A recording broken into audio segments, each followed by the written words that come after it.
Welcome back. Transmission का सिलसिला आगे बढ़ाएंगे और अपनी गुफ्तगू को जारी करते हैं। राणा साहब से हम लोग सवाल करते हैं। जी राणा जी, बताइएगा हमें, क्या में पाकिस्तान तो हो गया, मगर क्या हम उस मंजिल तक पहुंचे जिसका ख्वाब हमारे कायदीन ने देखा था? नहीं अकमल, मेरे ख्याल में हम अपनी तमाम तर काविशों के बावजूद उस मकाम तक नहीं पहुंच सके जिसका ख्वाब कायद आज़म रहमतुल्लाह अलैह ने और हज़रत अल्लामा इकबाल ने देखा था। आपके ख्याल में इसकी क्या वजूहात हैं? हाँ, वजूहात क्या है, वो मेरा अपना ही एक शेर है कि मुद्दत से चल रहे हैं मगर रास्ते में हैं, हम दायरों में चलते हुए काफ़िले में हैं। हमारा मसला ये है कि हमें अभी तक जो इस पाकिस्तान के क़याम को 74 बरस हो गए हैं, तो हमें यही नहीं समझ आई, हम अपनी मंजिल का तयन ही नहीं कर सके कि हमने जाना किधर है। एक रहनुमा आता है, वो एक मंजिल दिखा देता है, वो कहता है सबसे पहले पाकिस्तान। एक रहनुमा आता है तो वो कहता है कि नहीं, ख़ास है तरकीब में कौम रसूल हाशमी। एक रहनुमा आता है, वो कहता है कि पाकिस्तान के सिर्फ जो लोग हैं उन्हें सिर्फ अपने मुल्क का सोचना चाहिए। एक रहनुमा आता है, वो कहता है कि नहीं, उम्मत मुसलमान के लिए पाकिस्तान बना है। हमारे जो लीडरशिप चेंज होती है, मैं ये नहीं कहता कि उनकी इसमें कोई बदनीयती है, शायद वो ख़ुद भी तज़ब्ज़ुब का शिकार हैं। मुख्तलिफ सियासी रहनुमा आते हैं, वो कोशिश करते हैं रास्ता सीधा करने की। हम चंद कदम चलते हैं तो थोड़ी देर बाद फिर मंजिल का जो तयन है वो ठीक नहीं होता, या मंजिल एक है, रास्ता बदलने की कोशिश करते हैं कि इस रास्ते से पहुंच जाएं। जब हम रास्ते बार बार बदलते हैं तो हम वहीं गोल घूम रहे हैं, जहां से हम चले थे फिर घूम के हम वहीं आ जाते हैं। वो एक अनवर मसूद की भी एक पंजाबी की नज़्म है, कोफ्ता, कि हम पहले गोश्त को काट के कीमा बनाते हैं, उसको पीसते हैं, फिर उसकी बोटी बना लेते हैं। इसके अलावा भी और दीगर भी मसाइल हैं। जैसे आप देखें कि क़याम पाकिस्तान के फ़ौरन बाद हमारे जो बड़े रहनुमा थे हज़रत कायद आज़म, उन्हें अल्लाह ताला ने इतनी मोहलत नहीं दी, वो हमारे साथ नहीं रह सके। वो अगर कुछ अरसा कोई 10 साल गुजारते तो यकीनन आज पाकिस्तान के हालात ये ना होते, वही होते जिसका ख्वाब देखा गया था। उसके अलावा मुख्तलिफ मौक़े पर हमें, अब देखें, हमसायों के साथ 2 जंगें लड़नी पड़ गई, बल्कि 3 जंगें लड़नी पड़ गई। अभी 23 साल गुजरे थे पाकिस्तान के क़याम को कि इसका एक बाजू कट के अलहदा हो गया, तो 2 अलग हो गया पाकिस्तान। फिर यहाँ सैलाब आए, ये अभी हाल ही में ये कोरोना ने जो तरक्की हुआ चाहती थी उसे रोक दिया। इस तरह के भी बहुत सारे मसाइल ना आए हैं जिसकी वजह से हम वहाँ तक नहीं पहुँच सके जिनका हमें 73 साल 74 साल में जहाँ पहुँच जाना चाहिए था। ये बिल्कुल ठीक है कि कोई कौम इतने अरसे में मंजिल तक नहीं पहुँचती, लेकिन उसे मंजिल नज़र आना तो शुरू हो जाती है।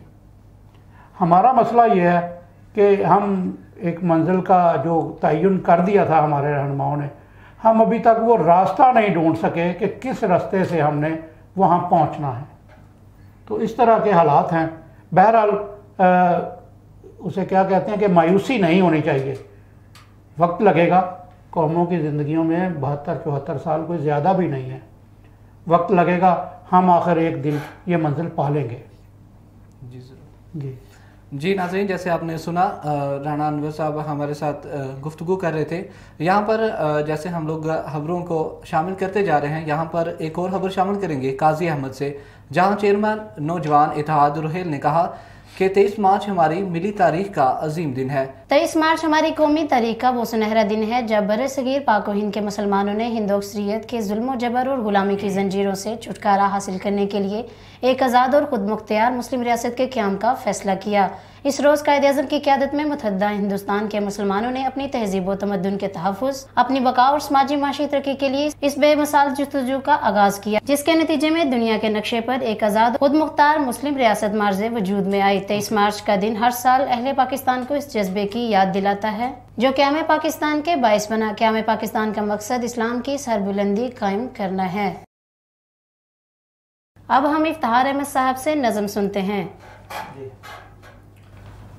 राणा साहब की बात को आगे बढ़ाते हुए मैं नज़म की शक्ल में पेश करता हूँ कि अभी तक वाकई हम उस मंजिल तक नहीं पहुँचे जिनका ख्वाब हमारे बाबा ने, कादिर आज़म ने, हमारे लीडरान ने देखा था।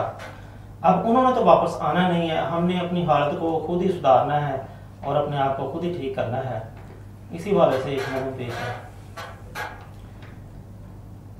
ये 2 हिस्सों में नज़म है, पहला सवाल समझ लो, दूसरा जवाब है जी। इल्तिजा उन्वान इसका। रब्बे करीम शहर वफा लाजवाल कर, वाह। रब्बे करीम शहर वफा लाजवाल कर, आए हैं दर पे अश्क नदामत निकाल कर। वाह वाह। अगयार कब के ले गए मिरास छीन कर, वाह। अगयार कब के ले गए मिरास छीन कर, मौला उसी मकाम पे फिर से बहाल कर। अरसा हुआ बहार खिजा में बदल गई, अरसा हुआ बहार खिजा में बदल गई, गम से कोई मुबर्रा हमारा विसाल कर। वाह वाह।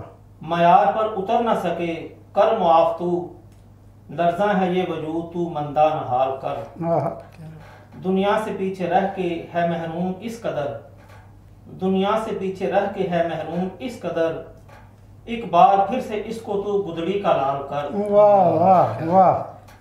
तू बख्श दे कनायते कुल खाकसार को, वो मनसबे खलूसे तवक्कल बहाल कर।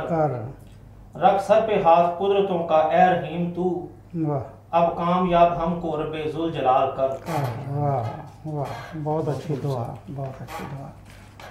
इसके जवाब में जी इसका निदा। ना अहल कारजार में टिकते नहीं कभी। वाह। ये जो हमारी गलतियां हैं ना वो बिल्कुल। ना अहल कारजार में टिकते नहीं कभी, मिलता सिला है अपने लहू को उछाल कर। बर्बाद ये चमन किया दीमक ने चाट कर। वाह। बर्बाद ये चमन किया दीमक ने चाट कर, आजा तू अब भी होश में कुछ तो ख्याल कर। वाह। अब यार है फलक पे तू उलझा जमीन पे है। वाह। अब यार है फलक पे तू उलझा जमीन पे है, इस जिंदगी में पैदा भी कोई मिसाल कर। कोई भी अब न आएगा कुंदन जरी बतल, कोई भी अब न आएगा कुंदन जरी बतल, तूफान से जो लाया था कश्ती निकाल कर। वाह वाह। तूफान से जो लाया था कश्ती निकाल कर, वाह। कुछ बुज़दिली में कट गई कुछ भीख मांगते। वाह वाह। कुछ बुज़दिली में कट गए, कुछ बुज़दिली में कट गई कुछ भीख मांगते, कर हौसला न जिंदगी को पायमाल कर। वाह। मुस्लिम का खून निस्बते जीदार सूरमा, मुस्लिम का खून निस्बते जीदार सूरमा, हस्ती को अपनी बी दिखा तू उजाल कर। वाह। फरमा रवा फरास्तों से था 1000 साल, फरमा रवा फरास्तों से था 1000 साल, किस्मत तेरी थी औज पे मत अब जवाल कर। कमजोरियां अया न हो दुश्मन के सामने, अपनी शुजाअतों को भी रख तू संभाल कर। कब से रहे हो गफलतों बेफिक्रियों में तुम, राहे वफा में सब फिदा अब जानो माल कर। तू कर कबूल हिद्दते इश्के नवाए शौक, तू कर कबूल हिद्दते इश्के नवाए शौक, चुपचाप रह न मुंह से भी कोई सवाल कर।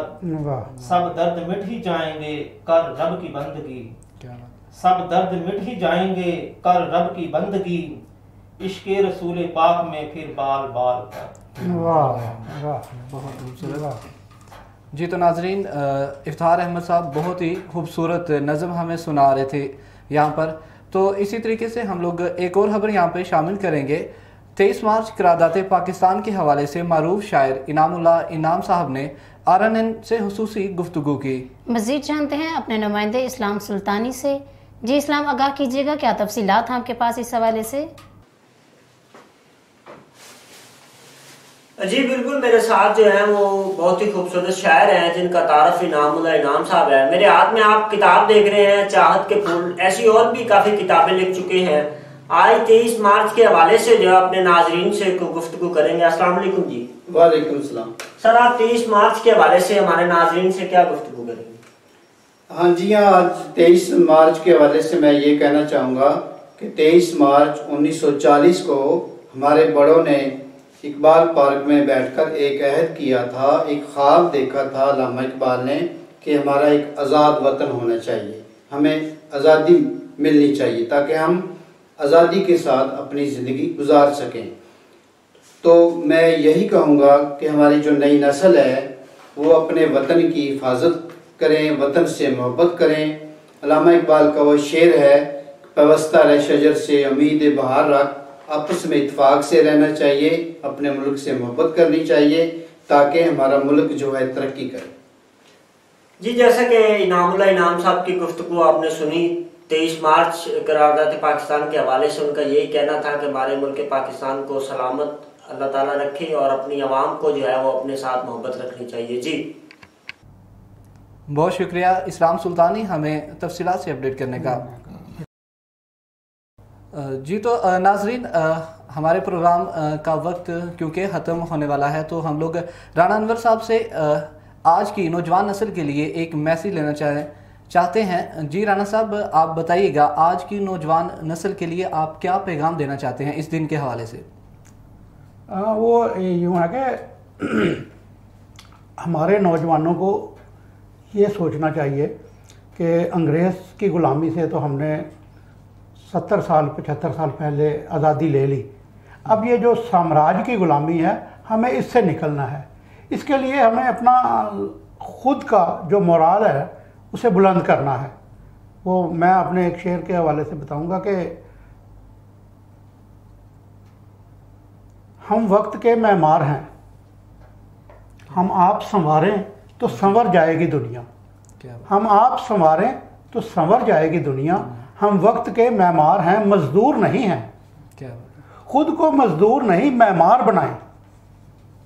और दूसरा वो जो हज़रत इकबाल ने कहा था कि ख़ास है तरकीब में कौम रसूल हाशमी।